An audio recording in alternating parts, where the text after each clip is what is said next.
last 14, 15 months on the community paradigm and what's in store for the coming 12 months. And Simone over here is the new in-post paradigm programme manager. She will be taking us through the rest of the morning once we've got our first guest speaker underway. So there's a couple of announcements. The first one is State of the Sector survey. We'll be sending out some dates that the council are doing some focus groups to test out some of the findings of that research with you, so please look out for that. They're in June, so I think there's about 3 or 4 different sessions to sign up to. The other one is you'll find on your tables a poster that looks like this, and on the back are all the ways that you can get involved with the work that Healthwatch is doing at the moment. So we've got quite a few projects and things that we'd like people's views on. So whether that's you as an individual feeding back on some of these topics, or whether it's sharing it with people you know, your organisations, and people that your organisations work with, that would be really helpful. And there's some participation opportunities as well to get involved in volunteering and some paid volunteering work too. So please take one of these away and share it and have a look at it. That would be really helpful. And you'll also find some yellow postcards. So when we get to the last exercise of the day, we are going to need you to write on this postcard. So make sure you've got one, and if there aren't enough, we'll make sure there are more. Okay, so I'm going to introduce our guest speaker from Healthwatch England. So Professor David Croisdale-Appleby has come to Herefordshire to visit Healthwatch today and join in this event. So David worked on the emerging structures of integrated care systems with the government, and he's a ministerial advisor to the Department of Health and Social Care. He chairs the Royal College of Physicians, Dementia UK, and also the International Business School at Durham University. So he's a busy man. So we're really grateful for you to be here today, David. I'm the privilege of being the chair of Healthwatch England. Healthwatch is a totally necessary organisation for England because it captures the voice of the public, of patients, and of carers too. Now, why is that important? Well, it's because when you think about what the NHS is here for, it's here to serve the population of our country. And the population of our country, those patients, carers and the public, have lots of views about how things should be, what they want and what they need. And that's not always the same as the provider organisations. So it is a great thrill for me to be here today to learn about all the community outreach that this valuable organisation does here in Herefordshire. And I hope that I'm going to take many messages back from today and make sure that those are proselytised and communicated across the country. So thank you very much indeed for what has been a most enjoyable and a most interesting day. Thank you. I just want to say thank you to David for your opening speech, and actually a perfect segue into what I'm here to talk to you all about today, which is the community paradigm, which is also having a bit of a rebrand by the end of this session, so watch this space. But I think David has pulled on some really important things in his opening speech, which are to do with integrated care system and listening. And I think what we've really understood, what David was saying, was actually the power of listening.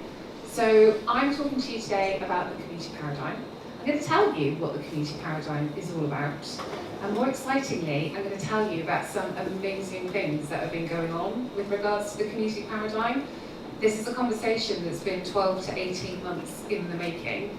And I'm here today to basically introduce myself and say that I'm a dedicated resource to this shift that we're going to see, which is all about bringing in the integrated care system. It's about all of us working together.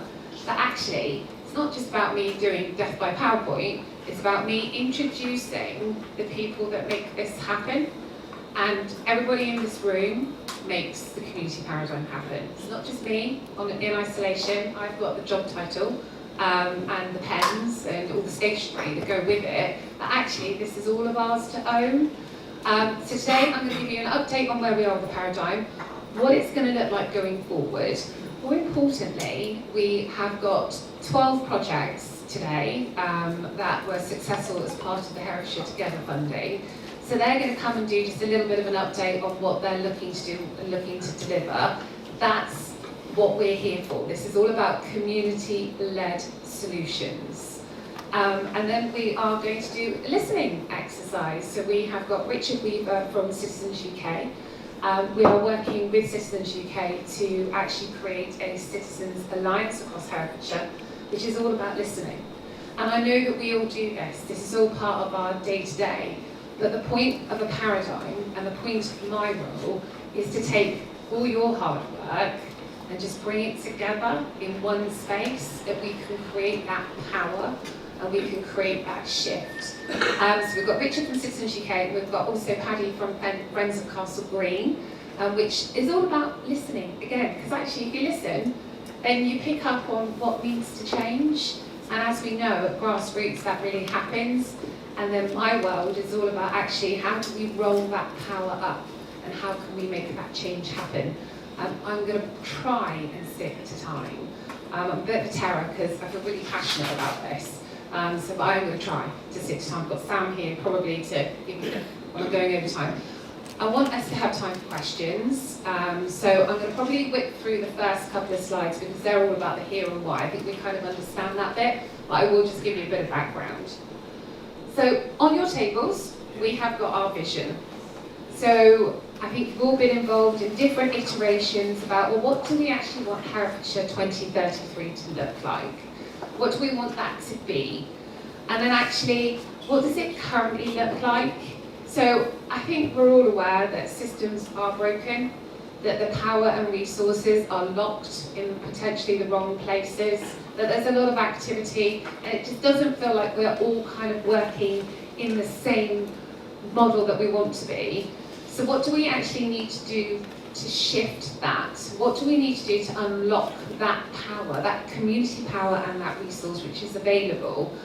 And what do we need to do differently to make sure that we do actually get to Herefordshire 2033, which is, that's our vision. And to be able to do that, we'll then be able to reach these goals. So we'll then know that actually Herefordshire in 10 years' time will have thriving communities. It means that we will foster wellbeing, resilience. Our young people have got the best start that they could possibly have. That it will be healthy and sustainable places. That it means that people can grow, learn and live in environments which are, they prioritise health and well-being. There's an opportunity for all, which I think is really important. It's about equity. It's about access to quality education and employment for everybody. And basically it means that we'll have healthy people, that we all feel empowered, that we can actually take control of our health and lead healthy lifestyles. So that's what we would like to see. How do we bring that about? Through a community paradigm. So when I first saw this job, I was like, oh, this is really interesting. So my background's in infrastructure. So I love nothing more than integrated care systems. I love nothing more than the power of community. But I did have to Google a community paradigm. And as soon as I learned more about it, I thought, right, okay, this is a really interesting way of describing the world that we live in now and that we want to live in. So we've had a market paradigm and we've had a sector paradigm. So both of those, the sector paradigm is where we've got a very institutional approach to how we do care and how we look after each other. So it's very much from the top down. The market paradigm is all about efficiencies, it's all about driving, down costs, and it's not necessarily thinking about, well, actually, who's at the centre of all of this? Well, at the centre, it is just people. That's what it is. It's each one of us. It's all we do in our everyday. So the community paradigm is actually breaking down the market and sector paradigms, because as we know, and we've spoken about this, that the system is broken. We know it's broken. I'm not going to labour on that point. But actually what we've got to do is then look at, well, where do we want that power to sit? Where do we want that power to lie? Because that power's got to be somewhere. We already know that it's at grassroots. We already know that community groups are doing it, we already know that people are doing it. So actually, how do we empower that? How do we make sure that we can actually make those voices heard, that we can fund them, that we can work with communities and individuals to address those problems, to actually come up with community-led solutions? So what does community power mean? It is a simple thing. It's about making sure that we're not doing to people, but we're actually doing things with people. It's about building relationships. It's about delivering, different ways of working. It's about looking at the assets we've already got. And I'm new to Herefordshire, and I'm absolutely delighted to work in an area where actually there's a lot of energy and there's a lot of want and desire, and there's a lot of people doing it already. There's a lot of groups, people that I've spoken to in my brief time in role. I've had a real pleasure of understanding of how much activity there already is. And I think from our perspective, it's making sure that we can continue that and that we can continue to actually build a legacy where community power is, the one driving force. And it works. So this isn't something new, this is something that's been talked about for years, that asset-based community development is not a new thing. But actually what we're seeing is a real shift in actually how different areas are working and operating. So we are part of that journey, and we've seen that journey work. So Wigan is a perfect example. I think we're all going on a little road trip to Wigan, so if you'd like to sign up, please do. I think the Ross CDT ladies are organising, if you'd like to see them in a tea break. And the reason we want to go to Wigan is because actually, firstly, I'm sure it's lovely, but secondly, they've absolutely embraced this. They've not just embraced it, they've nailed it. It's taken them years, and this journey is not just for the next 6 months, 12 months. This is an investment in the long term. So this is a long-term mindset shift. But they did it. So with the council and all the employees, and probably all of us in this room as well, it's all about changing our mindset and how we actually work together. But what the council did was actually funded over 500 projects to deliver community-led solutions. That's incredible. And that's 15 million over 5 years. So I'm not going to put the council on the spot, but if you'd like to pledge a bit more, we'd be very happy about that. And that increased healthy life expectancy by 7 years. So that just shows how it's worked, this process and this application and this paradigm shift does actually work. But it is very much about mindset, and it's about us changing small things to start with, because it's very nebulous, and it's a big thing for us to get our heads around. But we can do it, because we're going to start small steps, which I'm going to talk to you next about actually what have we done, what will we continue to do. Wigan aren't on their own. There are a number of other councils now that are following suit. There are probably 40 to 50 different councils across the UK now who are actually thinking, well, how do we work differently? So Herefordshire is going to be one of those, which is really exciting. But what does it mean, and what is the difference actually going to make? And I think this is a bit, for me, it's been really important that actually we are talking about lots of things that are very big picture thinking and about system change, about mindset change. But I want to really get across that actually, what does this mean for you as individuals? What does it mean for communities? What does it mean for the public sector? Because actually we're all under pressure. And those systems are broken because we have been under increasing pressure. There are a number of challenges that have come along that have created those pressures. So actually, for residents, it means that you'll just be activated, you'll have that ability to come up with your solutions and interventions, and that you'll have your voice heard. There's a very high level of engagement already across Herefordshire, which is brilliant, because how do we build on that? For community organisations, it means you'll be invested in. You'll be seen as the people who can lead these prevention initiatives. So instead of it coming from the top down, it'll come from the bottom up. Once again, this is a big change. This isn't going to happen overnight, but we are part of this, and we're part of that journey. And then actually, for the public sector, it's about the reduction on demand on future services. That's really important, and it's actually building that sustainable model, and it's about improving people's well-being, which is the key thing for all of this. So I was talking to Sandra earlier actually about this is quite nebulous, and where do you start with the paradigm? So we've got to start somewhere, because otherwise we could just go, whoa, let's just change everything, which is my general approach. I used to be a change manager, but I realised that actually you've got to laser focus on two things that are actually within your control to change, and actually are part of the joint health and wellbeing strategy. So I've come in post, and it's been the agreement that actually what we're going to do is focus the first steps of the paradigm on best start in life and improving mental wellbeing. So those are two key priorities for the Joint Health and Wellbeing Plan, but it also gives us that ability to hook into something and actually look at how do we make that change happen. And the 12 successful projects that we'll be looking at later, they're all part of this change. So it's a really good opportunity for us to kind of go, right, okay, let's start looking at some tangible issues. But what are we actually doing? So there are 6 work streams at the moment. So I have a little disclaimer for all of this, that this isn't just my thoughts or our thoughts. This is everybody's to own. These are the 6 work streams that have been developed to kind of give us that springboard to actually go, right, okay, how do we take tangible action? But this isn't a definitive list. This is for everybody to own. I have actually put some little sign-up sheets on everyone's tables, because my call to action for you at the end of this is actually, I want you to be on this journey with me.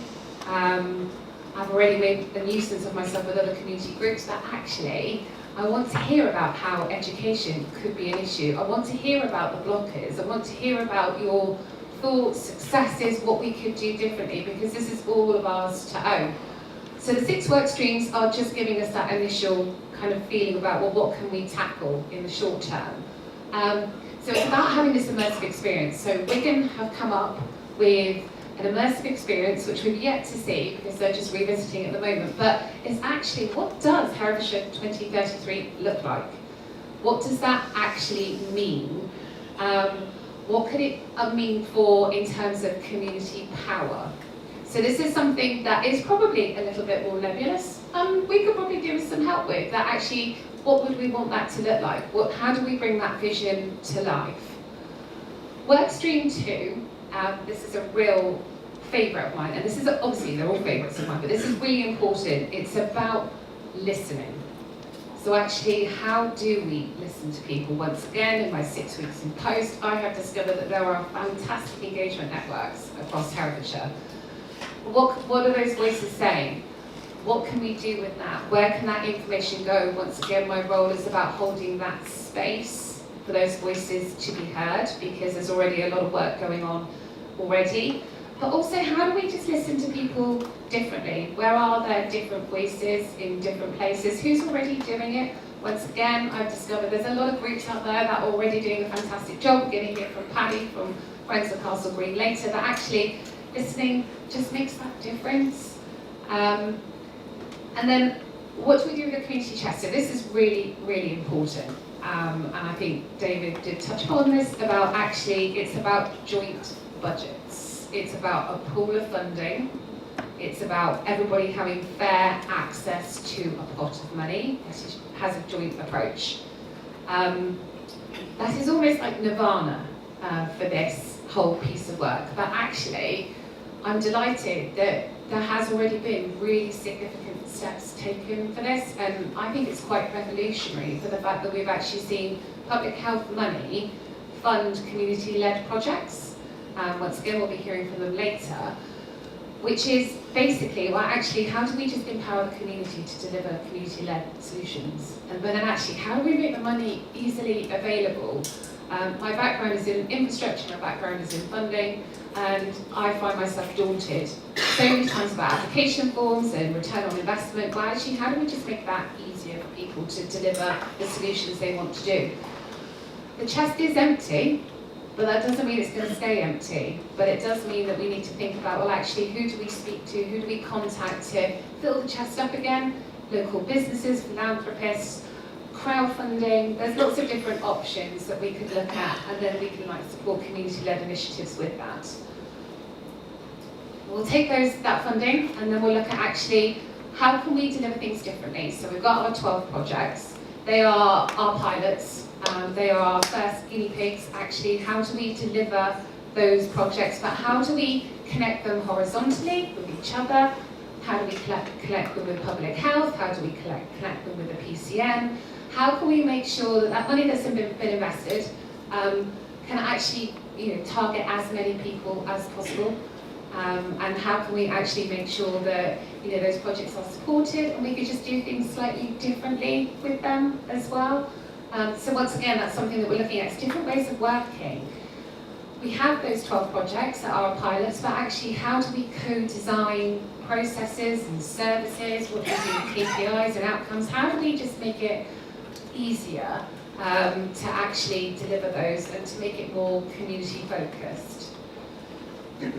Workstream 5. So this is about building a community alliance, which is our Citizens Herefordshire. So this is giving us a community organising framework.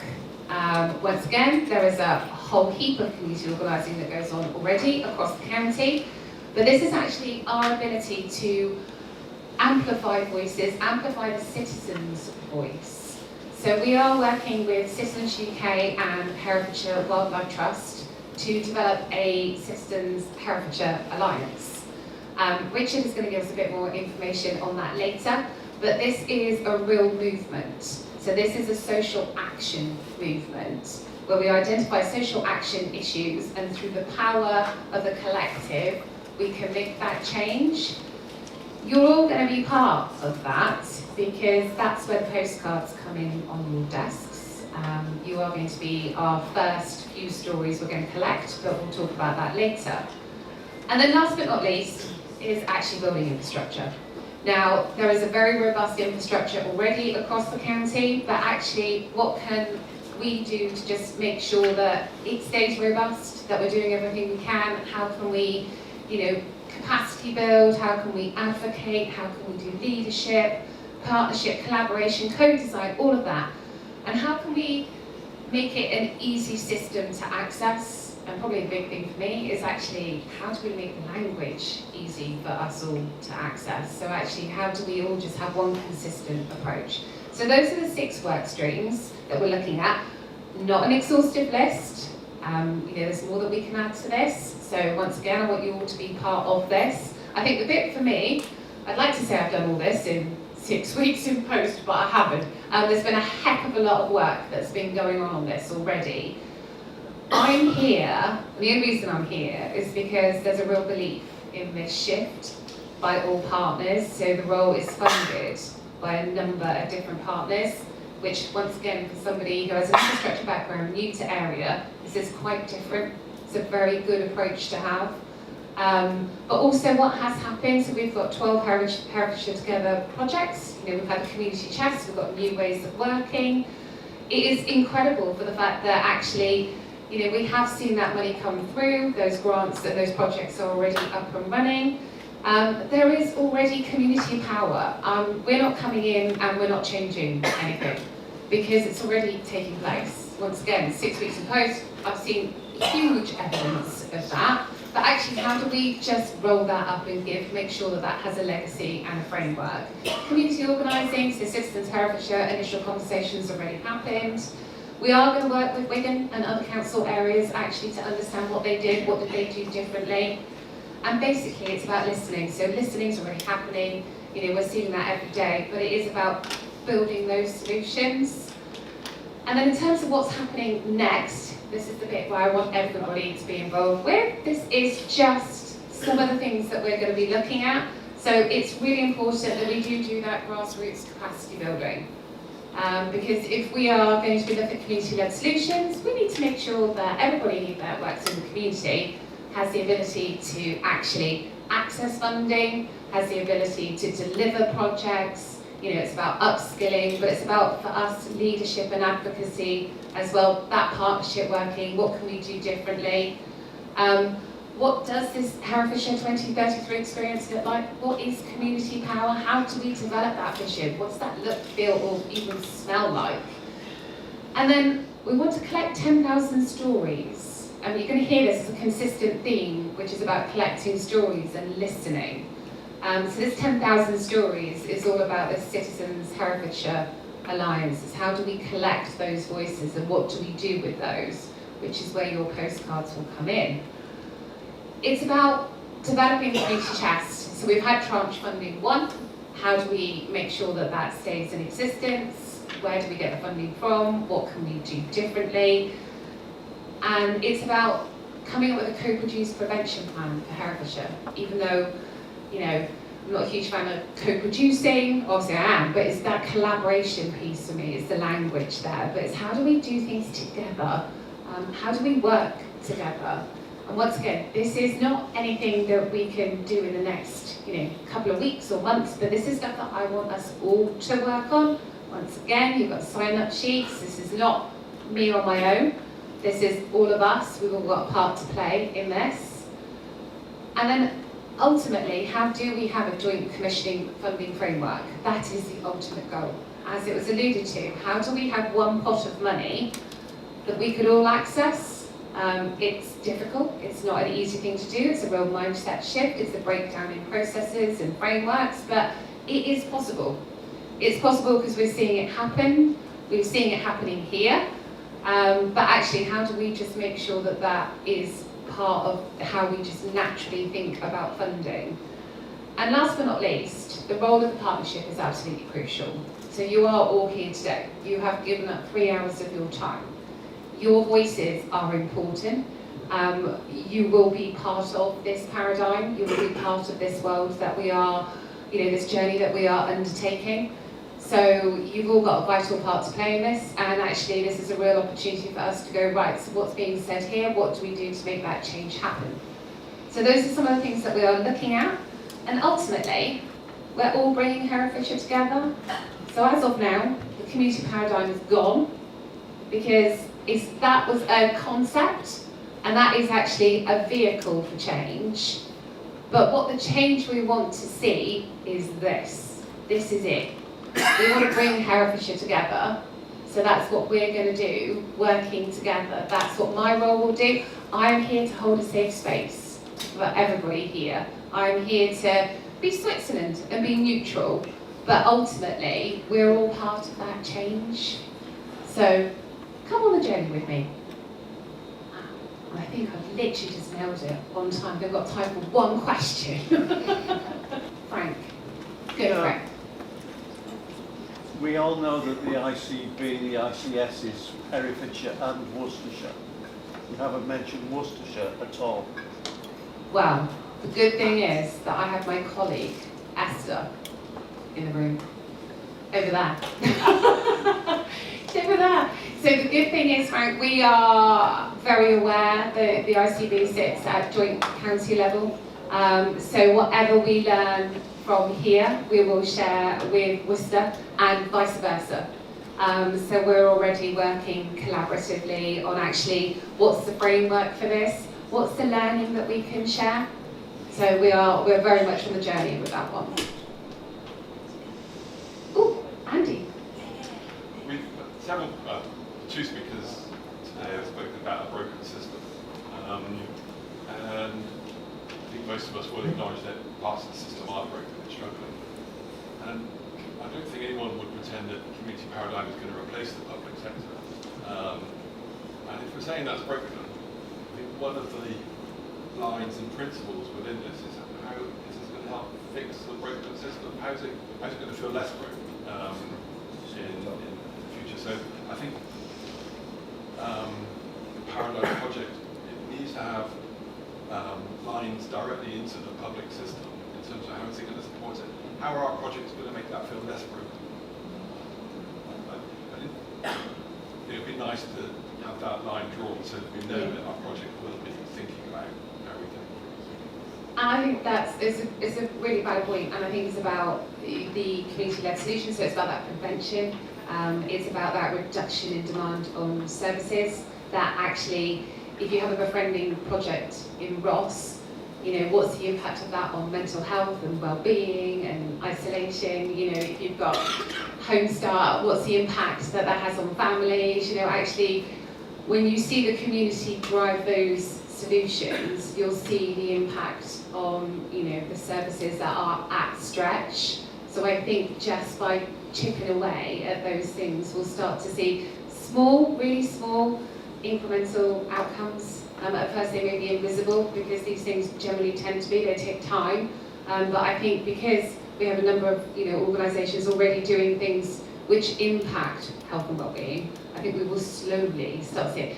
But it's not a tomorrow, you know, outcome, it's something that is, you know, once again we've got to roll that up to have some form of power. Hello. Yeah, hi Simone. I think I raised this when we met before, but it does concern me that the paradigm is so dependent on volunteer groups that depend on volunteers. And whilst I am a complete advocate of community development and grassroots, great belief in community power, I can't yet see where it's built into the model, how to sustain that through voluntary groups. There's a lot to learn, I understand. Oh, absolutely. Infrastructure is key. Absolutely crucial. So, you know, having worked in the infrastructure, you know, sector, completely appreciate that actually a lot of this is dependent on goodwill. So we are delivering services that are dependent on people giving their time. So that is something that we would want to do in terms of capacity building. Actually, what are the challenges? You know, what do we face? You know, how do we attract volunteers? How do we retain them?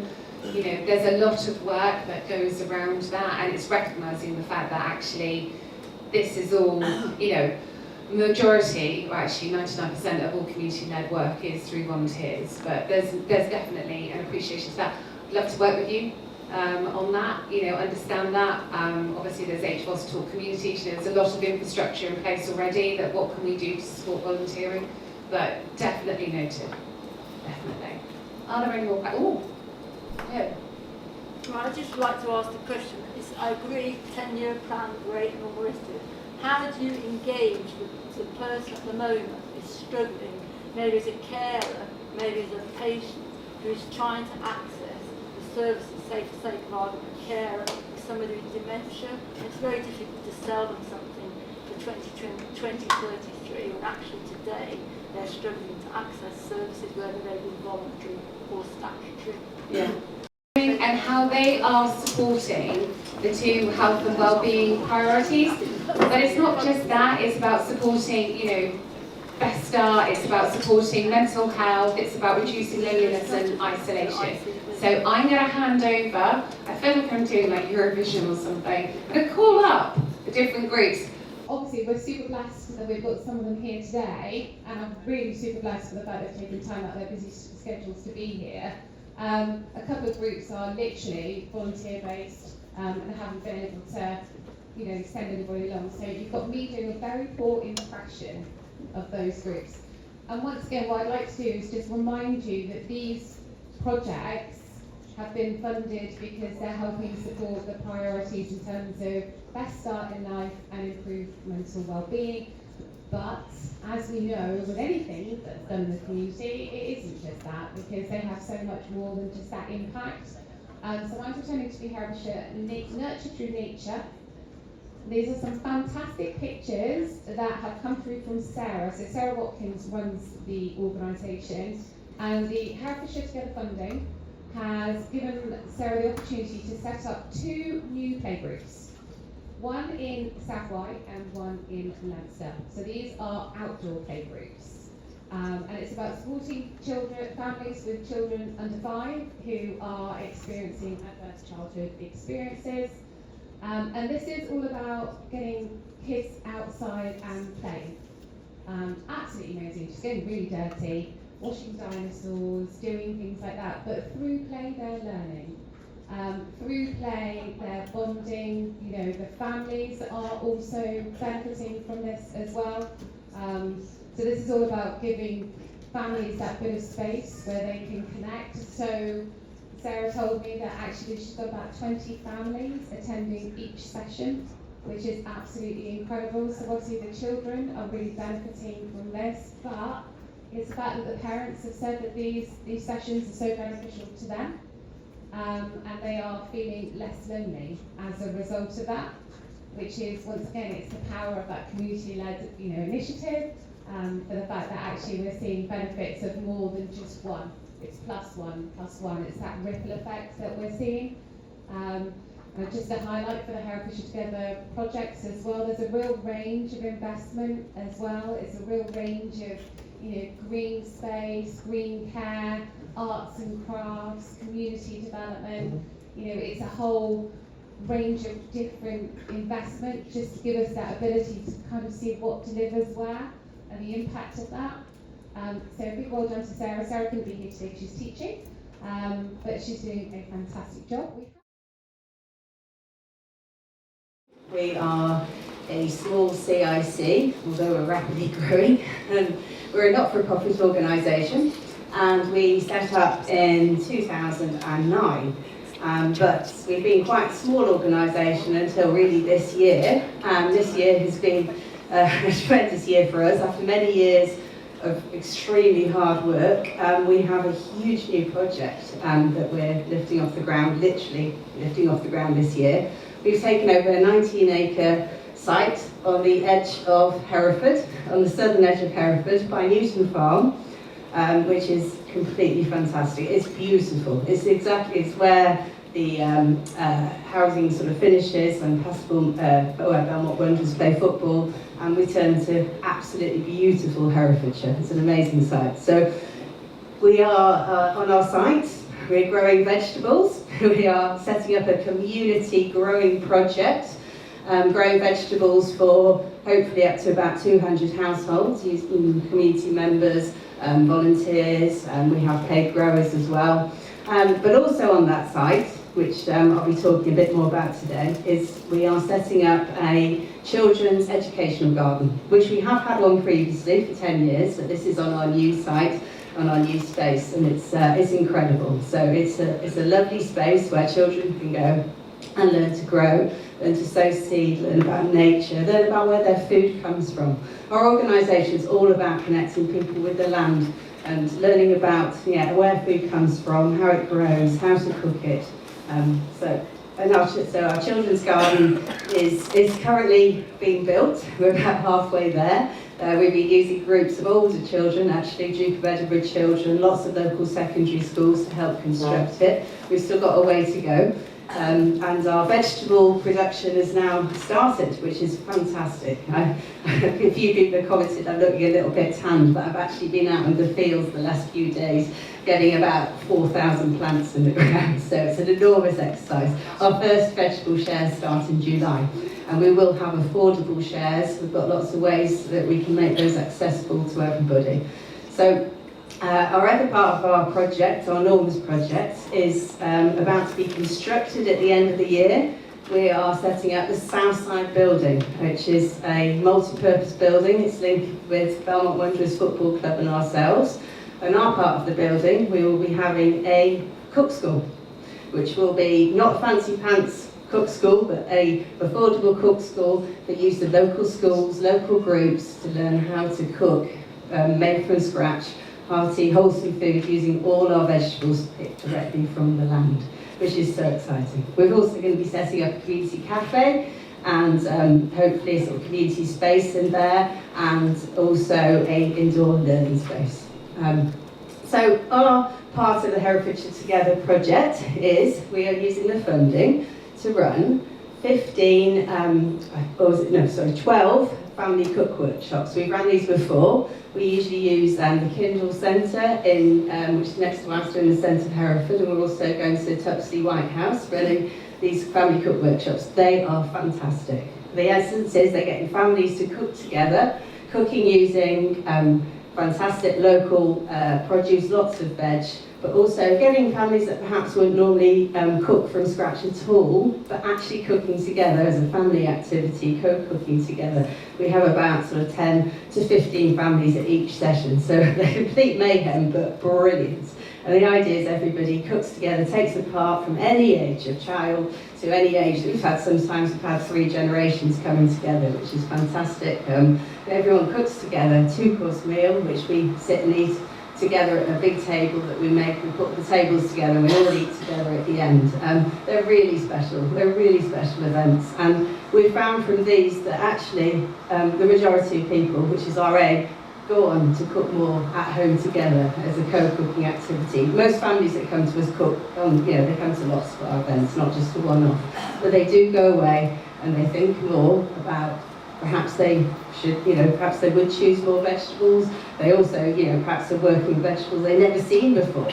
We're not a vegetarian organisation, by the way. We cook everything, but we do use a lot of veg in everything and a lot of fruit. So yeah, people go away thinking, perhaps we could cook as a family. Perhaps that lasagna that we buy, we could have a go at making that together as a family activity. So the other part of our funding is actually to run some sessions up our new children's garden. At the minute, it's not open to really littlies because there's lots of big drops around as we have our paths constructed. But hopefully by the summer, we will be, in our summer holiday programme, we'll be able to offer some sessions to our younger visitors. And they'll also be offered later in the year. So those sessions in our garden, we'll be working with really little littlies from preschoolers, nurseries up to early years in primary school. And they'll be coming along depending on what time of the year it is. They may be sowing seeds, they may be planting, watering, tending, looking at nature, just being outside, getting their hands dirty and muddy and just looking at the soil, worm counts.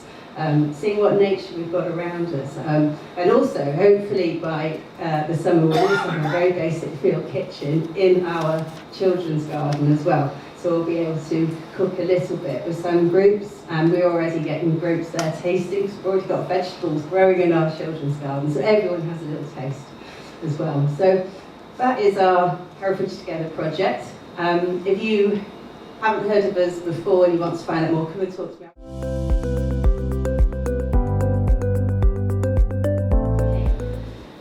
So we are Hope Support Services. My name is Louise and we are based in Ross-on-Wye. Who we are, we support children and young people aged 5 to 25 when a loved one is diagnosed with a serious or terminal illness. Most often that is mum or dad with cancer. Most of our referrals come from Macmillan, about 33%, but a lot come from GPs, from schools, from other family members and from other third sector organisations like NMD. So if you think about a child or whole group of children, siblings, when mum or dad, perhaps even in a single parent family, suddenly has a serious illness or terminal illness, that does not have to be an adverse childhood experience. With the right support, many children in that situation and young people will go on to really fulfill their potential. It's traumatic, it may be tragic, it may be very difficult, but it doesn't have to completely derail their life. I saw my own mum, well, obviously before I was born, she lost her father as a child, just after World War II. It made her a very determined person and a very empathetic person. But the children who get referred to us generally are struggling. They are going off the rails in one direction or another, and mental health is a very big part of that. Very often they are struggling with school, with relationships, being influenced by the wrong things, the wrong people, potentially getting involved with the criminal justice system, and we work to get them back on track. We deliver in-person services to about 500 children UK-wide. This is with an FTE team of 6.5 people. So it's about 10 people on average that we have working. And about half of those children in any given year are in Herefordshire. We work in 22% of Herefordshire schools, delivering one-to-one sessions. We also deliver one-to-one sessions at children's homes or safe places in the community. Sometimes they refer themselves for help, which is amazing. And they don't want mum or dad to know that they're struggling because they think mum or dad's already got enough on their plate. And so we might meet them at a coffee shop. We run youth groups all over the county in Hereford, several. At St Michael's Hospice, we've been there for many years. In Bromyard, Ledbury, Leominster and Kington, and I'm going to tell you about another one that is being funded by Herefordshire Together. And we have a very important part of what we do are our youth management teams. The Herefordshire cohorts are the Y team. Those are children from 14 to 25 who decide our policies, decide how we spend our money, and raise funds for us and get management training. And we have an equivalent team for our online supported children from all over the country. So we have actually 2 teams of support workers. Some do face-to-face community work, youth groups and one-to-one, and another team that does online support for children elsewhere. So this project with Herefordshire Together, it is all about connection. I think really that's another way of saying listening and engaging. And you can just see a couple of images here about ways that bringing children together in groups is so important for us. It's actually peer-to-peer support that provides the most benefit of everything we do. We may work with some children in one-to-one situations for a year or 2 before they feel ready to join a group. But we know that ultimately getting them into that group is where they're going to find the most benefit, because they will meet children who have been through the same thing. They will become mentors. They will grow through that relationship in the group. So this is really just to tell you how we address the goals of the Herefordshire Together Fund. The first, to create lasting and meaningful connections, to improve well-being and belonging. And so we are setting up a new youth group in Ross-on-Wye, where children will get that really valuable peer-to-peer support. So that will be once a month in Ross-on-Wye, and then once a month those children will join with all of our other groups in Herefordshire. It's going to be absolutely crazy to do activities together. And this really, I can't emphasize how important it is to get people together, because they then start to support each other. This half-time post that is being funded will also recruit and manage our volunteers and organise volunteer appreciation events. We can't run most of our groups without volunteers because we just don't have enough paid staff, and if we want to take a small group of children aside and do some work with them during a group, just to have the right numbers of adults, we really, really need volunteers. So this role will help to manage the volunteers. And then to strengthen the reach to families in need, it's not really in our remit directly, according to our charitable articles and governing documents, to support families. We are supporting the children, but we know that supporting families very often does help the children. So we are going to set up 2 family days throughout, for families that we're working with, past and present, across Herefordshire, to come together and provide peer-to-peer support at that family level. So really it's funding a part-time community support worker for 15 hours a week, plus all of the additional costs that go in, venue hire, transport, things like that go into running the groups. Just want to leave you with some of the pictures of what we do. These are all of our under 11 groups, but we work from 5 to 25, so a very broad range of things that we do. I want to just quickly talk about a few things that we need. So we had the fortune to meet a similar group to us from Norway, and in Norway there is a statutory requirement when an adult is diagnosed with a serious or terminal illness to ask that person, are there any young people, children or young people, or vulnerable adults who will be affected by your diagnosis? Are you looking after an elderly parent? Do you have young children at home? Are you a single parent who's now been diagnosed with a terminal illness with young children at home? The implications of all of those things you can see are very serious. I was speaking to someone at our last Herefordshire Together meeting from Taurus, which the ICP people will know what Taurus is, managing a lot of our GP services or supporting them. And she said, well, it would be so easy to add that question to the computer system that our GPs use when they're talking to patients, simply to ask, is someone at home going to be affected by this news?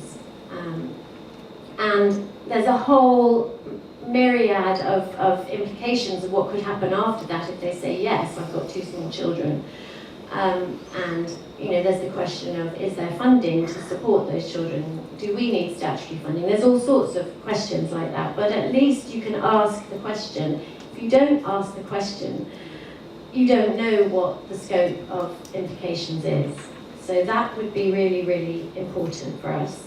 Any help we can get at the infrastructure level with recruiting of staff and volunteers. We do work with HBOS on recruiting, you know, we advertise through them, and that's fantastic, but that's always our biggest stumbling block, is being able to find the paid staff. And I'm a fundraising manager, and I'm actually at this point looking to raise funds literally just to put up our staff's wages so that we can advertise jobs at a higher wage level so that we can recruit people, because it's getting really difficult. And then the last thing I would ask is for whoever has the ability to do this, to think about sustainable funding sources for organisations like us. You know, so often the funding opportunities are there and they're great, but they mean starting a project, and when the funding comes to an end, we really don't want to have to fold up that work and that project, but sometimes we do have to, because now we've got to go and find more funding, and those people want us to do a different project. So any help with sustainability would be brilliant. Thank you.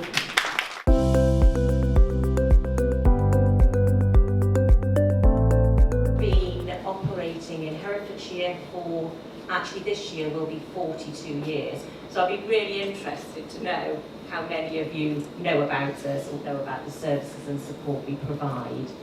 So in that time of the 40 years that we have been in existence, we have supported thousands and thousands of families. So that's parents, carers, children and young people. To make that possible, we have recruited over the years a really diverse volunteer team. So they have provided often life-changing support to families in Herefordshire. I sort of go off piece a little bit. I've got some notes, 5 minutes, there's Simone, so she's going to have to nudge me and I'd like you to see a film. So, but I was really interested when we talk about prevention. So that is the model that Home Start Herefordshire works the best. I'm really, really interested to know what people mean by prevention and a lifetime. I've been working with families since I left school. And you know, that my working life has been work with families and young people, and that's possibly getting towards 40 years, so don't add all that up to work out how old I am. So, but prevention means something very different to a lot of people, where we look at early help and prevention. But what I would say within our services in Home Start is that I do feel that we have a huge impact, that we are working with families when they're at, you know, at their most vulnerable. So families that are experiencing bereavement, we work closely with Hope. We work, when we talk about those connections, growing local. Ewyas, through the pandemic, helped us out with seed packs and activity packs. We were visiting families on doorsteps. All of that, where that connection is, that we are able to help and support families. Mental health, best starting life are two of our key priorities. We are seeing families, more families than ever before, that are really struggling with mental health. It has been a legacy of the pandemic. We're seeing our children and young people really struggling to get back into school, that have really lost confidence, and parents and children alike. So our volunteer mentors, so we provide a whole family approach, so it's not just targeted at one member of the family, but we will work directly with our children and young people, with our volunteer mentors. So they will really help nurture, look at those worries and anxieties to try and help them move forward and to try and make sense of all those worries that are going on in their worlds. We know normal anxiety, everyday life. We talk to our children and adults about it's normal to have those feelings. A bit like today, thinking, oh, it's been a long time since I've done anything like this. I'm feeling a little bit anxious this morning, but that's okay. We work with families that are bereaved. We work with survivors of domestic abuse and violence. So we look at helping families to rebuild lives. So from the antenatal period right up to children or young people that are 18 that are stepping into adulthood, whatever those issues are, we try to help and support to make a difference.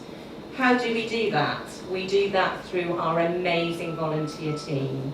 We have, over the years, as I say, recruited such a diverse volunteer team, and that's so important.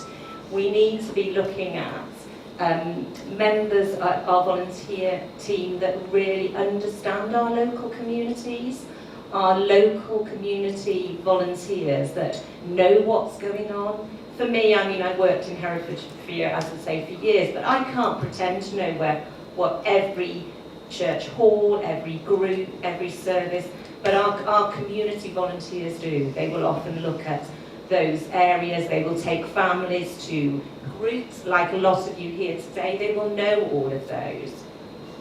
We do have a lasting impact, I know, sorry, I'll stop, about prevention. I think of a case where we were working with a mum that was extremely anxious. She was calling out an ambulance 2 or 3 times an evening because of her anxiety. And had a young child. We matched a volunteer. They were able to help manage that anxiety. Those calls stopped. So we do have an impact, but it costs funds and money to do that. And what we would say is a huge thank you, because I will now not just apply for funding for new projects. We need to sustain the organisation that we know makes such a difference. So we are grateful that we secure core funds through the Herefordshire Together grant, and we hope that other funding sources can be available and moving forward. Please enjoy this lovely film.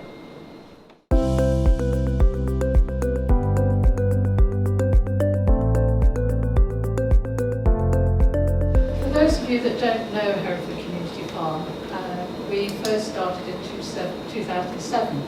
But prior to that, I taught in land-based education for 14 years. And what I discovered was that a lot of young people who came to do the courses I taught in animal care were there not really to learn about animal care. They actually had some difficulties. They hadn't really got anything in their future, so it's sort of always sent them off to college and do animal care. And it became very much a tick box approach, which I didn't like, because I then found that people who would benefit from being in college, being in the environment, natural environment with animals, wouldn't ever do a qualification. So I had this absolutely wacky idea with the other founding director that we would create a space that was just about people, that would provide land-based therapeutic activities and opportunities with people to help them achieve what we'd like to do, be the best they could be. And so from that we set up with Hereford Community Fund in 2007. We had no money, no space and no business model. We grew from that to CIC, entirely led by the community. So not as a tick box, not from the top down, but from the bottom up. And what we learned from that is that there are great resources in communities, and there's something about being outdoors in a natural space with animals that works. And so we grew from that space, and we've been for the last 11 years at Brenton. We have up to 27 people a day who are with us. We do the holiday activity and food programme, we do family fun days, we've done the dementia programme. we do community events, so it's been a really broad remit, but everything within it has been led by the community. Funding has been led by the community, what we offer has been led by the community. And it's what we call a green care model. We are we are in the process of developing a new site at Grafton as a community asset transfer, which will be a community-led green care model. So we are already collaborating. It's lovely to have the Hope Group out with us on Saturday, the Hope White team. We're doing work around CLD, which is one we're really looking forward to. And we've done things in the group, so we're really, really keen to work with others, so do be aware of that. And what we've learned is that actually the best changes are within communities. That through the service that we provide, people will be referred to us. So, let's say what is the community farm, they are referred in for a specific issue. But when you have someone in that environment, you start to chat to them and they relax, and you build a relationship of trust. You actually find that the real issue isn't probably what they came in, but it's more wider reaching. It may be to do with the person's experiences, it may be about something at home, it may be a much wider issue going on. And it's not about saying, oh, well, you need to ring that number and then you'll get some help. Because that person may not be able to make a phone call. They may not understand the need that they have. They may not understand what they really need to help them move forward. But also they don't recognise all the great stuff that they already do have and what they can contribute. So if you take an approach where you see everybody's an asset, that strength is there. So the work we do is really about recognising the strength in communities, the strength in individuals, and saying to them, what is it you need, but what is it you've actually got? So not looking from the top down, because we've never done that, but really from the grassroots, bottom up. Because otherwise we wouldn't be here as an organisation, we wouldn't be here. So our project that we are going to be running, it builds on what we learned from doing our family fun days. So we set up family fun days where people would come out as a family, do something collectively. We work a lot with families with children with special educational needs or disabilities, behavioural disability. And some of the things that came up when those families came together, we said, oh, well, actually, our entire life focuses around this child, but I've got the other younger ones, and I immediately recognise that their life chances may be affected because of that. Or we've got a family member at home with dementia, or dad is not with us, or something else. So it's about looking at what those wider things are and then being able to have those conversations and facilitate and support that person to access what it is they feel they need, but also what they can contribute and to empower people through activity, through shared activity, and to find that in communities. And the other thing that I think is really important is that the voices you need to get to are the ones that aren't heard. The people that, for whatever reason, will not engage, the fact that their children will be taken, the fact that they will be judged, that there are issues that prevent them from coming forward. Also, they don't recognise what's important that they can give. So we're looking at, we called it Roots of Connection. It's a community-led green care model. There's a big movement within this now, actually looking at natural environment globally. And it's using the non-threatening appealing animals and the natural environment to engage, inform and empower, because knowledge is power. So we actually see it as a tree, and we think that the community farm is actually a tree trunk. It's kind of a conduit for things to happen. And all the people at the bottom are really the community, but we have these little things called acorns. And our project will fund a community engagement lead to find the acorns. The acorns are the little things in the community. It could be people, it could be a space, but it has the knowledge. We will connect people through a model that engages and informs them to give them empowerment. We will give that support, so not just say, oh, well, actually, God can do this or do that. And through that, they will actually progress up the tree, because the leaves of the tree at the top are all of us. It's all of the organisations, the spaces in the community, it's the power. And we need to connect it, but we also need to feed up the tree to the power at the top, that they maybe need to have something different coming back down. They need to do things different, they need to listen. So it's very much a listening exercise. And as people have progressed up, they in fact become the acorns that drop to the bottom. And so that the knowledge goes into the communities, and as a ripple effect it will go out. And hopefully then it will spread that, and everybody will become stronger. So about community engagement, community activity. We're going to host a celebratory event and also a community engagement event. A community showcase recording it, where we'd very much like to have representation of other groups here, different things that are going on, to make people aware of all the good stuff that's already in communities. We'll be running some family days and some bespoke family workshops, and then at harvest sort of time, sort of very opportune time, doing a big celebratory event that we'd like everyone to be involved in as well. But the aim is to get a model that is replicable and transferable, that can be used anywhere. And really like to thank Herefordshire Together for giving us an opportunity to develop this. And I really look forward to working with anyone here who would like to be involved. And we have got some very brief slides, a couple of slides, and our contact details if anyone would like to join us with that. So thank you.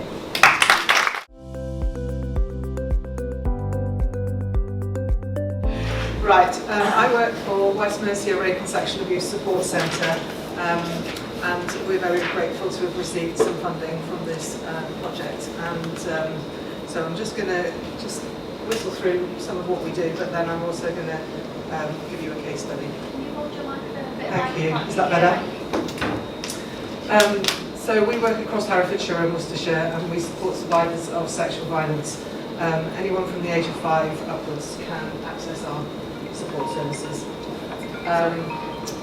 We work across a range of different services. The counselling team is where this particular pot of money has gone, but we also have an advocacy service for anybody who is accessing the criminal justice system, reported something to the police.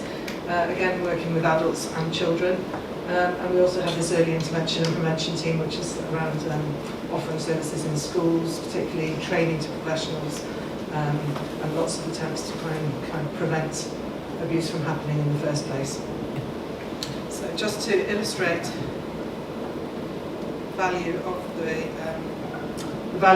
funding that we've been given, I'm just going to refer to a client that we have been working with in our counselling service. So just before I start, I want to give you a trigger warning.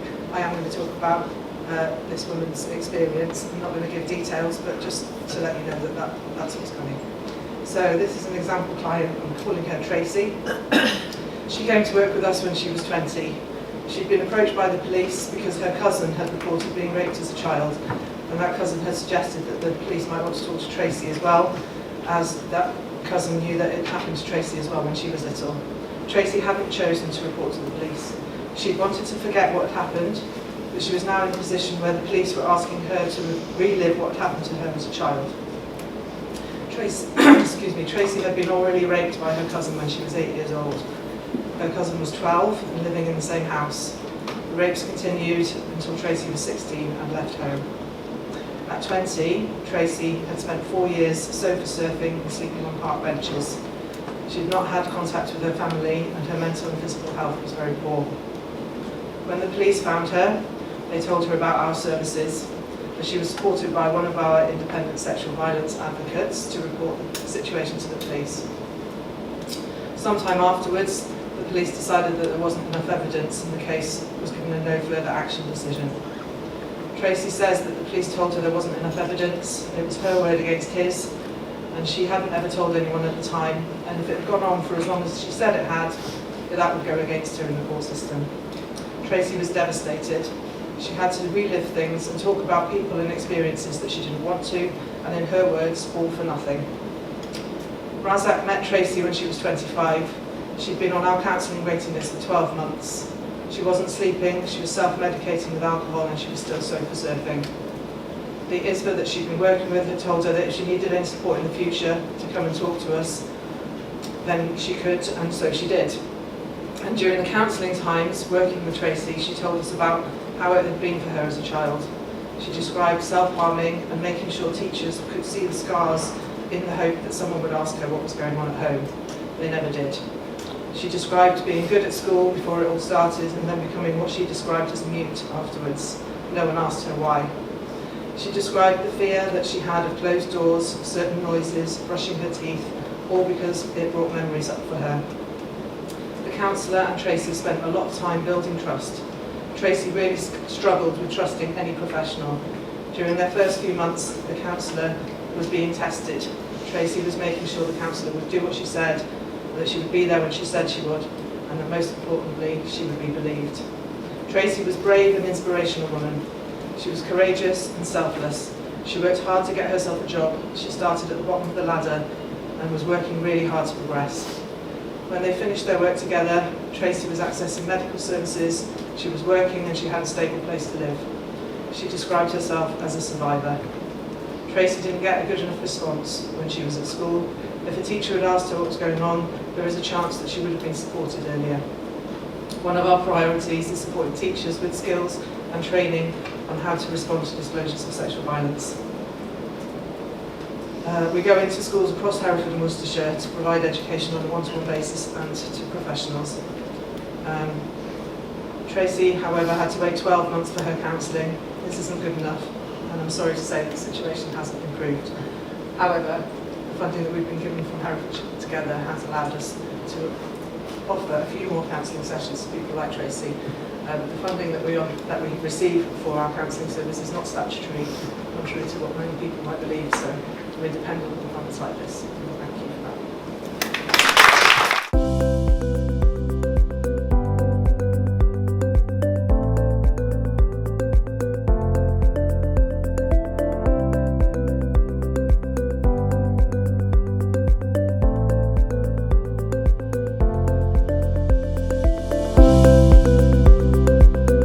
I will make this as quick as possible. I am Scottish, so I'm pale, female and not going to fail. Something like that. Okay, this is me. I've got 12 slides and I've got like 30 seconds per slide, so we're all good. What is Ross-on-Wye Community Development Trust? It was formed in 2019 by a lady called Jane Roberts, who was the ex-mayor, who'd seen a lot of good stuff going on around town and wanted to try and pull groups together to try and help each other, and really looking at things like befriending, combating loneliness, maybe a little bit of shopping. And then 3 months later, the pandemic hit in 2020, and the whole thing went, I think the technical term is tits up. And everyone had to help each other. We had to get volunteers getting pulled in. We couldn't get into people's homes. So everyone just had to react to what was going on. And that was where the Community Development Trust really developed. The original vision was this connectivity that we keep talking about today, so community and volunteers. We don't have a premises, we don't have offices, we don't go into venues and do anything. We are truly in the community, shopping, befriending, that side of things, so the volunteers are entrenched within it.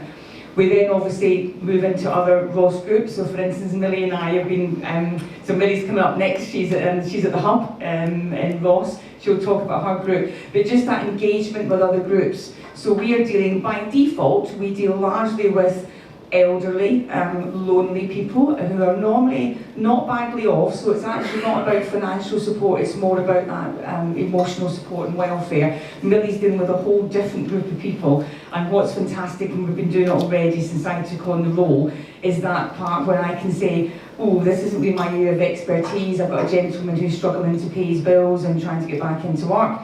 Hand over to Millie, and Millie jumps in and goes, I'll sit down with him and help sort him out and get him up and going. And I think it's that recognition, isn't it? We can't all solve everything, so it's about using each other. And I've been in the role for 4 months, and I've realised already, A, what's out there, B, how amazing we are, and the fact that we can all sort of work together and help each other, and that's been fantastic for us. How do Ross CDT work? So we do face-to-face, we've got the volunteer client we've talked about. We have a newsletter which people might think, oh, that's a bit old-fashioned, but to get nearly 6,500 letterboxes we're putting these leaflets into, they are recyclable. But if you can get one person who wouldn't otherwise engage with the internet, wouldn't engage with Facebook, if you have one person that picks up that leaflet, and in that leaflet is all the stuff that's going on in Ross, so we engage with all the other voluntary associations, they send an editorial, and we've got a fantastic girl called Jane who puts it all together, and that goes through letterboxes, and we have definitely had feedback from that of people saying, I would not have gone on Facebook, I would not have seen it on the internet, I got a letterbox thing saying there's this group where we do gardening, and now I'm engaged, so that's how it works.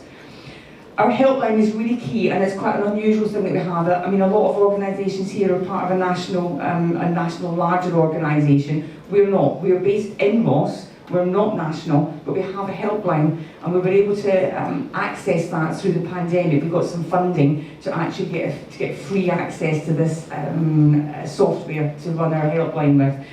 It's staffed by volunteers. They are not there, so people phone up, leave a message, and then one of our volunteers will call back, and then they will signpost that person to one of us. So I might get back to them if it's a volunteer, one of our team leaders might get back if it's shopping, if it's befriending, but someone will call them back very quickly and then go out, have a chat, actually see them face to face and take things forward from there. We've got the website and the email we've talked about. We have Facebook, we do Facebook Live events as well, so every so often we get together with some of the other volunteer organisations and do an event. Key question, I'm very aware of the time. Can we develop it across Herefordshire? I don't think there's a need to do that. I think there's plenty of that going on at the moment anyway. But what we're trying to talk about is perhaps using some of what we do. So our helpline, for instance, we may be able to roll that out. That's our helpline, but I'm not getting into that. That's what it kind of looks like. So that's all the software that makes it all happen. So we could potentially share the helpline with other groups. We can potentially, again, using our software, get volunteers from other groups to help on the helpline. So it's maybe a couple of hours a week just checking the messages. We'd have to look at it, again, there's that sort of nebulous side of things of going, oh, this would be amazing, how do we make it happen? But I think it's there to be used. We've got this amazing, very expensive software, and perhaps we can get people to put their own volunteer forward, and then they can access that helpline as well. We can potentially do other numbers on it as well, if that makes it more accessible. So that's one of our key things we want to try and roll out with that. So opportunities for us is more helpline volunteers, trying to provide that resilience, that reinstatement of maybe Saturday and Sunday calls, because at the moment it's Monday to Friday. So part of the funding that we've got is trying to build that volunteer base. And I think the other lady before was talking about engaging volunteers and about having volunteer events, that side of things. That's one of my key roles, is to sort of make that happen. And supporting volunteers to cope with the software, looking after that side of things, and that letterbox deliveries, those 6,500 newsletters that are going out. We've got a constant bucket with holes in it of people saying, I can do a newsletter delivery, or I'm on holiday or whatever. So it's trying to get that a little bit more stable where we're not constantly firefighting. And that's us. There we go.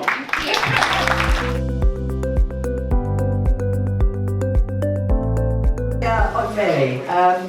Right, I've made a few notes that says, trusted in justice, David rocks. Yeah, there's a few things. But the biggest thing, this is my presentation, is I sell snake oil. Right? I don't do anything. At the hub is a building. It's a building that up to the 1st of December had been used as a weed factory and had 50 pigeons living in it. And because my mental health had never been addressed, and I was supporting about between 50 and 70 people in Ross, I decided I actually needed somewhere to sit and talk with them.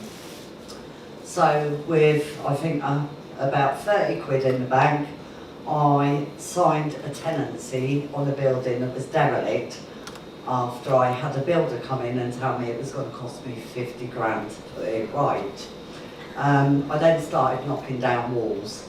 It is now right, and it's ready to be open in 3 weeks, around about 15th of June.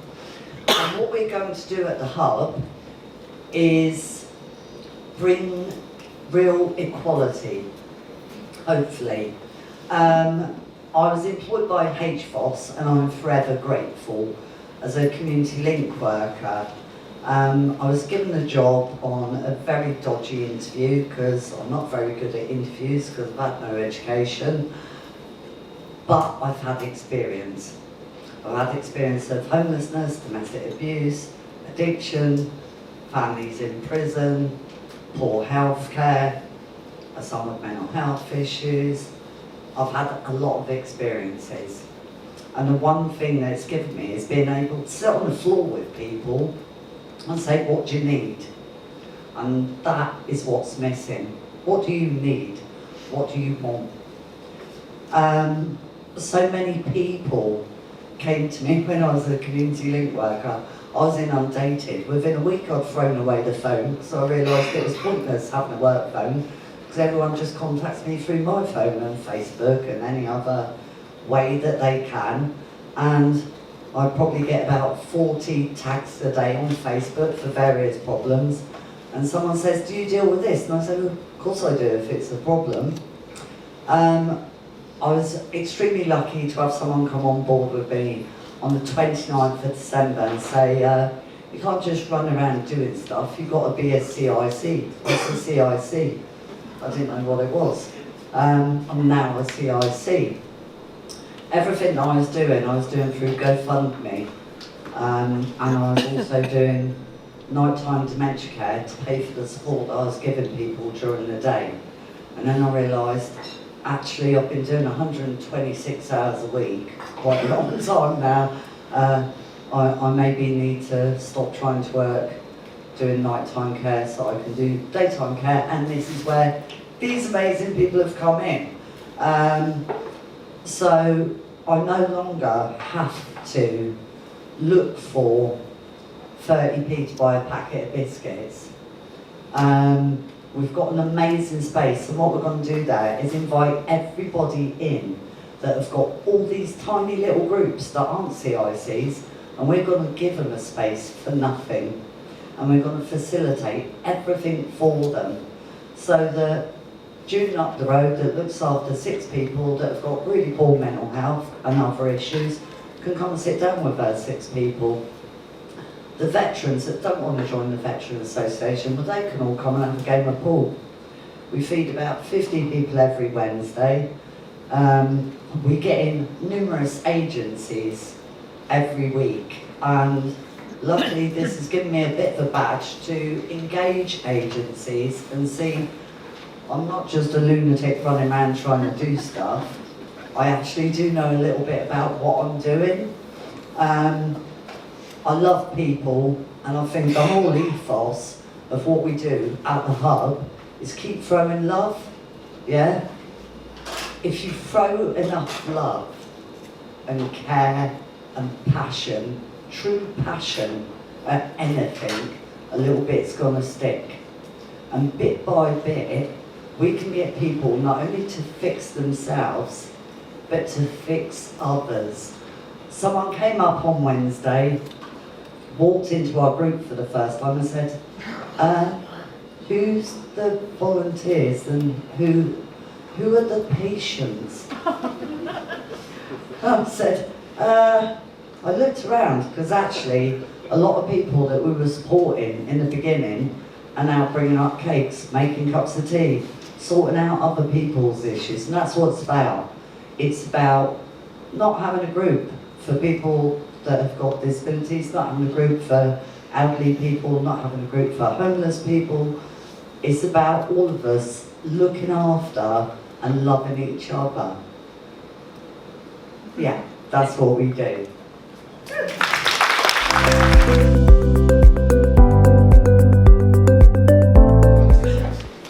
I'm Judith Gardner, and I'm one of the co-founders and a director of Open Arms Kington.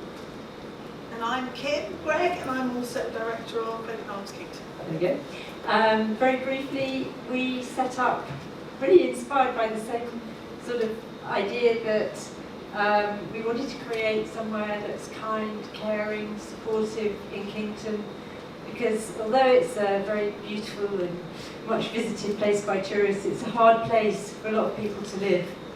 And we came to realise that, especially sort of in COVID time.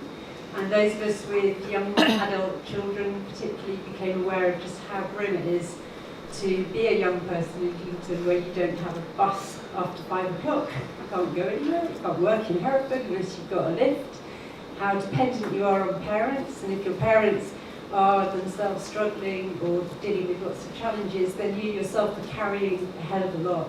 And there was, there used to be a youth club, used to be youth services, but all of that was taken away along with the public transport. So we found out that there was a big pub in Kington that was for sale. It was our favourite pub, which helped. The Oxford Arms in Duke Street. It's a big old coaching inn.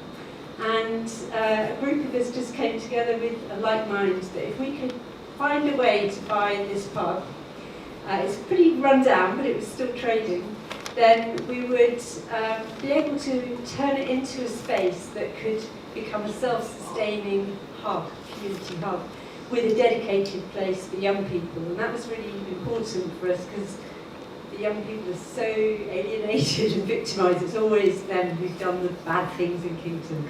And my son was particularly one of those who was always being named as having done something. He hadn't always done it. But it was very difficult to be anonymous, and we really wanted to get this space so that we could anchor something and give Kington a civic space that wasn't owned by any interest group. We set up as a CIC, non-profit, we're all volunteers, and we did succeed last year, 1 year ago, in buying the building. We got a grant from the Department of Levelling Up. That's just the start of the story. We haven't yet been able to use the inside of the building because it does have some challenges, but we're working on it all. We realise it's a long process, and when you hear things like Millie's stories about what she can do in Ross, it just makes us realise, it gives encouragement really that this is forever. You know, there's no sort of rush about this. It's there for the community. We've got the building, and we've started using it, and we're already finding that it's really, our concept is being evidenced. So people are coming forward, they're coming to engage in the pop-up pub that we've created and cafe space that we've done. People that have said to us things like, you know, there's nowhere that I can go in Kington. You know, I live here, but I don't feel right in this pub or that pub, or my ex goes to this one, and there's no space for me. So it's actually proving that, yeah, that you can make a space work. You can help to start to make change, and people themselves will build on that. So we haven't cracked anything yet. We've still got a hell of a lot to do. But we're so grateful to the Community Together Fund to be part of this and to meet everybody. The money is going to enable us to develop a post, part-time post for 18 hours a week, community development worker. It's just gone out on Indeed. Have a look, please. So we're looking at recruiting, and that is to develop what we've all been developing the last year, running small community-led activities. We hope the new post will start partnership working a bit more. We're already doing it because we're a team of about 12 to 15 volunteers, and all of us are doing these different roles, and we've realised we need one person to bring it all together and to take on that. So it's a huge, huge relief for us to recruit somebody to take on that role, expand what we're doing, and specifically look at health initiatives around loneliness, around mental health that's alluded to. There's a lot of people that we've already brought into our network, and there's a lot of people with ideas that want to, well, how about doing this, how about doing this? And we want to incorporate all that, so we need somebody to create that. And that's where we're at. And Millie's a perfect person to follow because she's such a leading voice. We really appreciate listening to you just now. And I'm going to come down to your opening in a few weeks. And you come up and I will pour you a pint.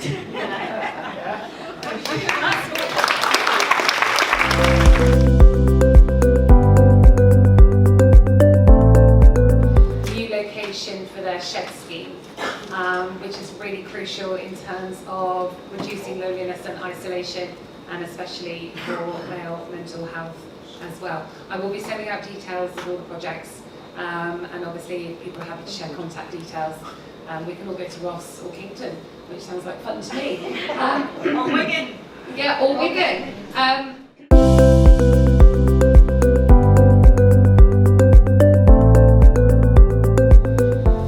Well, good morning.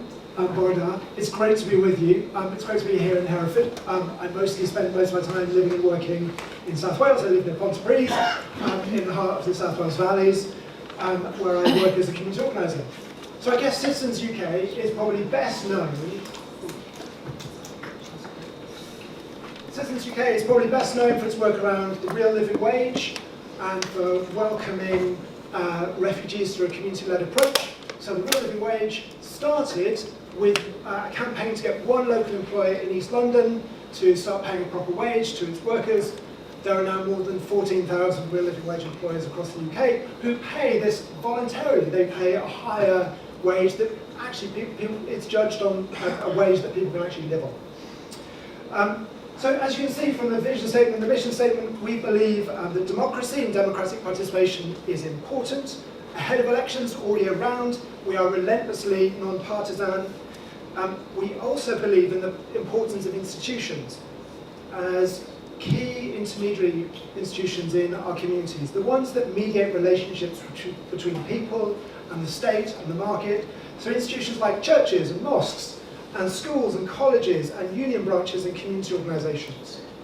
Places where people gather and learn together what it means to build relationships and build a common life together. I'm also really struck by, where did I learn about some of this? Well, I guess I learned it because I grew up in a church, in a Baptist church that was relentlessly democratic in the way in which it did church. But also, I learned it from my grandfather, who was a coal miner in South Wales Valleys, retired at the age of 64. He called it early retirement. He'd been working as a coal miner for 50 years, and a proud union member. But I think what really struck me was a couple of years ago, I work in a number of colleges in South Wales. One of them, St David's Catholic College. Alex Grigoulis, who's the head of the sort of one of the parts of the college, I asked him, what do you like about the work in which this community organising approach to citizens? And he said, it's because generally in lessons, when the lesson finishes, all of my students get up and clamp their mobile phone to their ear and walk out of the room. And I know that they're not on the phone. They are doing that because it means they don't have to talk to anyone. They don't have to talk to anyone that they don't know and they don't want to associate with. And what I love about organising is you get people from across this college who don't know each other to work together, to work as teams, to listen to others, and to work on issues that they want to change in the college and in the community. So I think in terms of, we believe that institutions like schools and colleges and community organisations working together can actually bring about change on issues and work on the issues that they want to prioritise, not what someone else has determined. So in some ways we build the power of communities to make change on the issues that they want to change. And we do that by building alliances of the key civil society organisations in a particular geographical area. So from faith institutions, from education, from union and community organisations. We built diverse alliances, unusual alliances. Often, the comment from when we go and meet with councillors or with businesses is, we don't normally meet with such a diversity of people coming together. How do you do that? How do you get all of these people together and they've actually decided on something they want to work on together? It's very unusual alliances, but also they're as diverse as the place where that is. And so where we are bringing together alliances. I work mostly in Wales. I work as a community organiser with Citizens Community Wales. But also, as you heard, I'm supporting organisations here in Herefordshire about exploring what it would mean to develop an alliance like that here in Herefordshire. So our Citizens Herefordshire, which would join a growing number of Citizens UK alliances across Wales and England. So there are 12 that you will see. Wigan is not there, but Wigan is involved in some way in a Citizens Alliance that's not mentioned there in Lancashire. There are actually about 18 alliances now. I think Liverpool was the newest this year. And in terms of, as well as working to help found alliance in Wales, I also worked with a team of leaders from organisations in Somerset to found Citizens Somerset in 2019, which was the first Citizens UK alliance in the southwest of England, but also the first one in a predominantly rural area. As you can see on the screen, a lot of the alliances that had been developed up to that point were in cities like Leeds and Birmingham and Newcastle. And a lot of people were quite sceptical. Is it possible to actually use community organising in a largely rural area? Well, I'm pleased to say that Somerset is a great example of where that has been a real success. And what these alliances do is they practice this thing called community organising. And they do that by identifying and developing leaders. So there's been quite a lot of talk this morning about finding volunteers, and I think sometimes there is a real sense that we think about our communities as places of scarcity, that there aren't people who can do things or would be able to come forward. I think in some ways I would rather talk about communities as places which are abundant, or there's an abundance of people who want to get involved, given the chance. And so rather than seeing the difficulty of finding volunteers, actually what Systems does using community organising is find lots and lots of people who want to play a part in bringing about a better future for themselves, for their families and for their communities. We run campaigns to win change, and we also, I would say, strengthen organisations. These organisations like churches and schools and community organisations to make an impact in their community. We talk about this as broad-based community organising, and the reason it's broad-based is because of this range of organisations, so this diversity, that is quite unusual. Like I hadn't really seen it before. It's one of the things that really intrigued me about organising was how do they get all of these organisations together, 40, 50 organisations in a room who'd already all decided together to prioritise working on a particular campaign in their area. But also, it's broad-based because it's not just coming together to run one campaign and then suddenly that alliance dissipates and might reform again on another issue. It's a sort of a semi-permanent alliance that over time will pick up lots of different issues. And very simply, I guess the approach that we take, so community organising brings together a whole number of sort of tools and approaches, and we use what we call a 5 steps of social change, which talks about organising, listening, planning, acting and negotiating. Very briefly, just to explain that through a story. So close to me is a town called Merthyr Tydfil. You might have heard of it. One of the most significant places, I'm completely biased because my family's from near there, where the centre of the sort of industrial revolution, incredibly, was the biggest place in Wales for a long time. And is the heart of all sorts of history, not just in Wales, but in the UK and globally. One of the first things I did was, when I started doing some community organising, was there is a big social housing estate called Gurnos, which if you've ever been to Merthyr and you've gone to the Prince Charles Hospital, that's Gurnos. I knew Gurnos because my mum grew up only a few miles away, and when I was visiting relatives at the hospital, particularly when I was a bit older, I would be told really carefully where to park, which tells you something about how people perceive Gurnos. But also, and people in Gurnos knew this, they knew how people thought about them and talked about them within Merthyr and beyond, and they wanted to change that. So in some ways they came together, they organised, they built a team of organisations. They brought together the two high schools, Penydre and Bishop Headley. They brought together the Forsythia Youth Centre. They brought together the Roman Catholic Parish and a number of other churches and community groups. And they went out and they said, what we want to do is we want to find out what do people want to change. We want to change how people think about us, but we want to show that it's possible for us to change things. And they went out and listened, not just to a few people, they listened to thousands of people across Gurnos. Not the whole population of Gurnos, but a large proportion. And they came together and they thought about, what have we heard? And of course they'd heard lots of things. They'd asked, the question they'd used is, if you could change one thing that would make Gurnos an even better place for everyone, what would it be and why?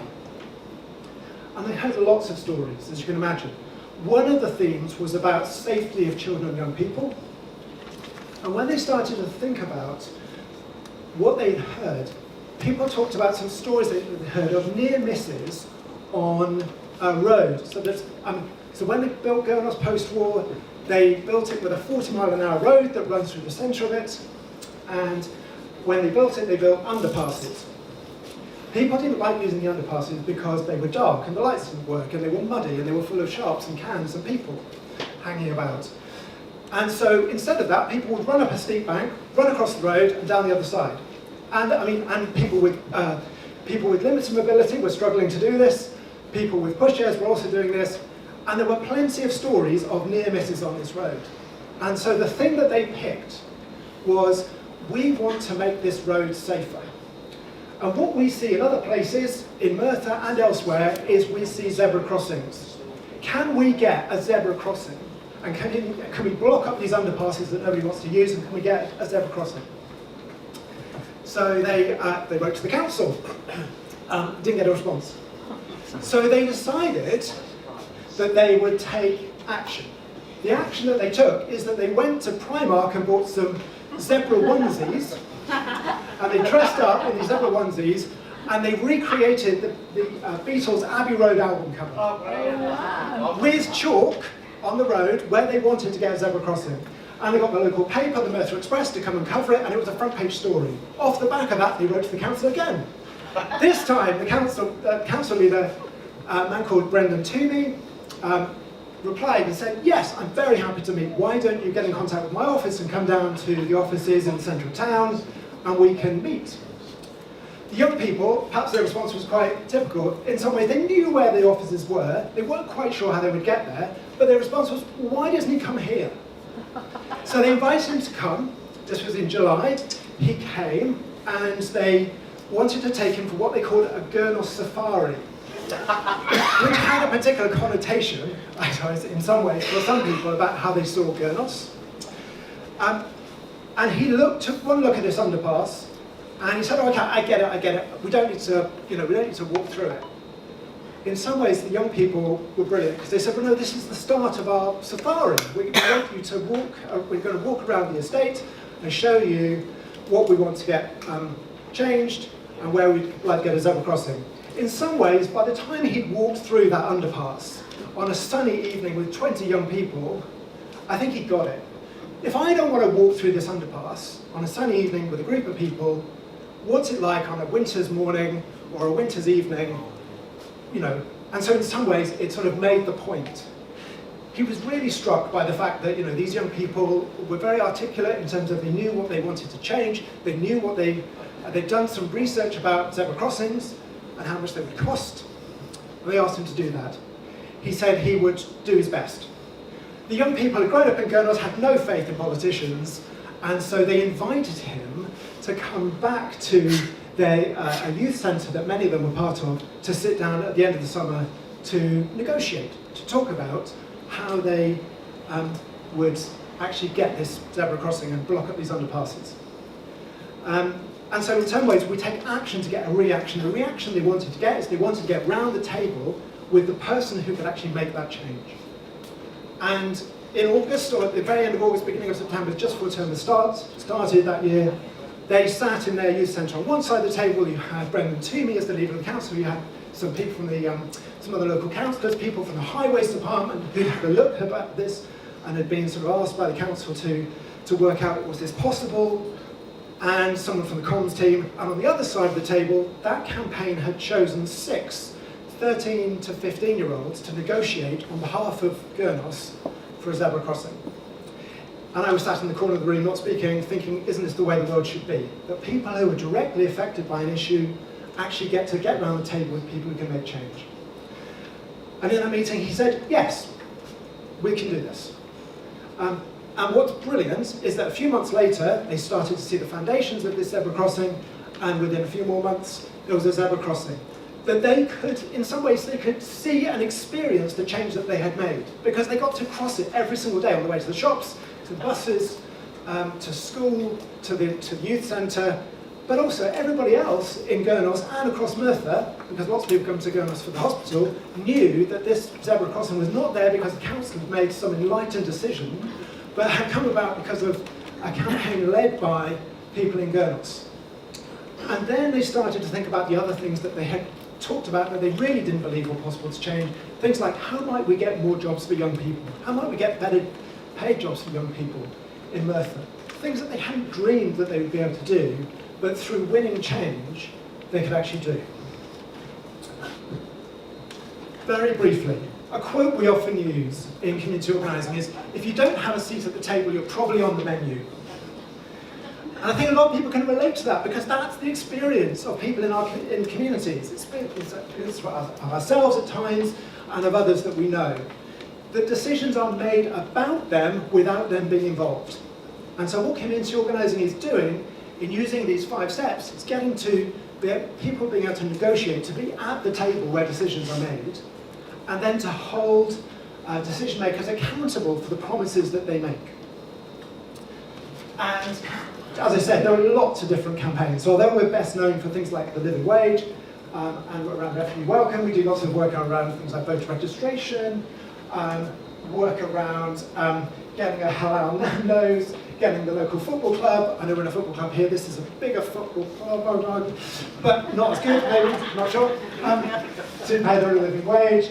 But lots of different campaigns, you know, jobs for young people, but often it's about giving people the belief, finding leaders, finding that sense of that our communities are full of people who want to make change, and through listening to them and then enabling them to work together with others to bring about change. It's transformational for people. So the change that people make is very important to them, but also it's actually about the belief it gives people that change is possible. Thank you very much.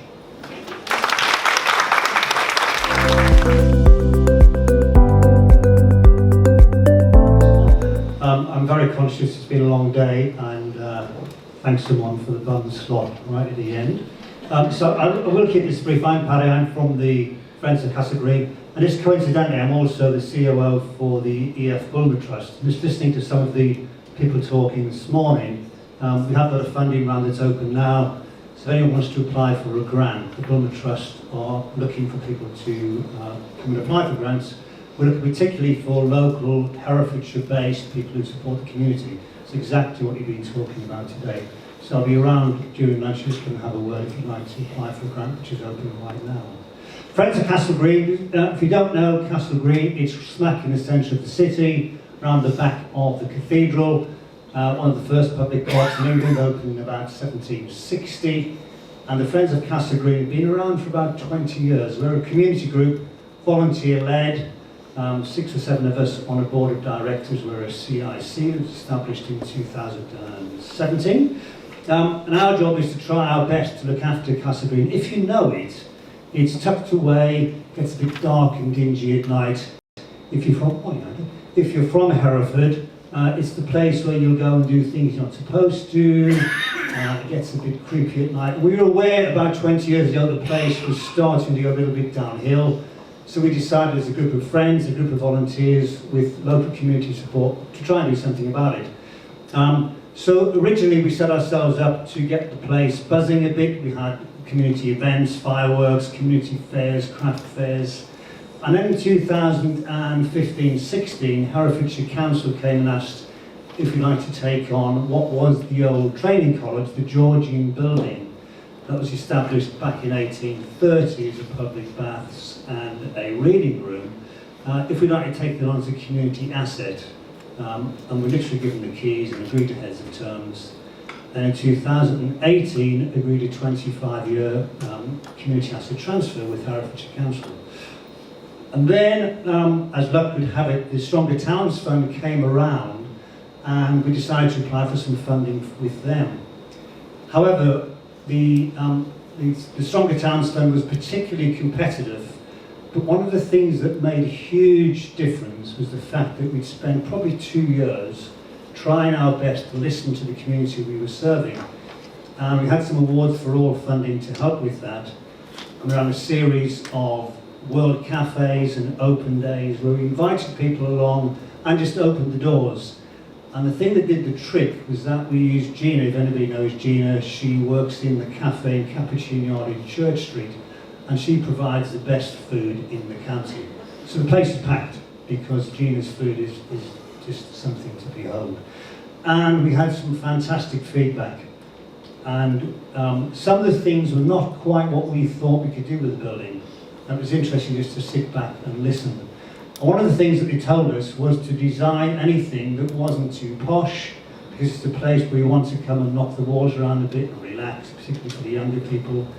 And a place that didn't feel like it was posh St. James, that it was part of the south and the north of the city. Because it's felt by the younger people in town that Castle Green is somewhere that they can feel reasonably safe, it's somewhere that's not north or south of the city, and it's somewhere they can come and just be themselves. So when we had the Stronger Towns funding, it's a £1.7 million project to refurbish the pavilion. That's going ahead now, and we hope it's due to open in September of this year. We invite you along to that. We'll have a cafe, we'll have space for community art, there'll be community hire rooms. And downstairs we've got the Youth Canoe Club, who've been there for about 50 years and provide free of charge water safety and kayak training for the kids in the city, and they'll be based there in fantastic new refurbished premises. And then as luck would have it again, and luck's got a lot to do with it actually, last August, what were the well-established bowling club, just based on Castle Green, decided their time was up. And that building became vacant, and the bowling green next to it became vacant as well. So we decided to have a chat with our colleagues in Herefordshire Council, and we managed to secure the asset of that building as well about 4 months ago. That process took about 6 weeks from start to finish now, thanks to the council for turning that around so quickly. That was from concept to idea to sign formal lease for a 30-year community asset transfer.